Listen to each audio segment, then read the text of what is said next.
Just in, on Wiretap News. Jackie. Thank you, Caroline. There's been a lot of discussion about the Epstein files and the president's comments yesterday calling it a hoax. Can you clarify which part of the Epstein hoax is the hoax part?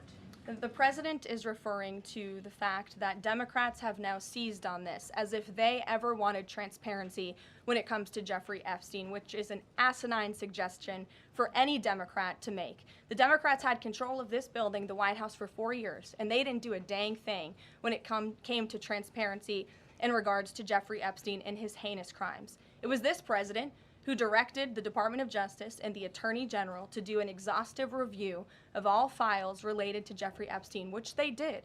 The Attorney General and the FBI, led by Pam Bondi, Dan Bongino, Kash Patel, these are great patriots, some of the most trusted voices in the Republican Party movement. It's part of the reason the president appointed them to these high law enforcement positions, and they spent many months going through all of the files related to Jeffrey Epstein, and they concluded what they found in that memo, which they drafted and they released. And so the president has been transparent. He has followed through on his promises to the American people, but he doesn't like to see Democrats and the mainstream media covering this like it's the biggest story that the American people care about. He wants to move on from the story, but you do have some prominent figures, including the Senate Majority Leader, the House Speaker, voicing support for the files to come out.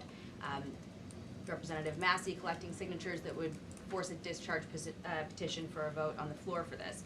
It doesn't seem to be going away. What is stopping the administration from just redacting any sensitive information, grand jury information, and putting out what is appropriate so that the American people can decide and then let this story die? Well, in terms of redactions or grand jury seals, those are questions for the Department of Justice. Those are also questions for the judges who have that information under a seal, and that would have to be requested, and a judge would have to approve it. That's out of the president's control. He has said, in agreement with some of the leaders on Capitol Hill, that if the Attorney General and the Department of Justice come across any other credible evidence, they should provide that to the American people. The president has said that, and he agrees with them on that. Why did you fire Maureen Comey?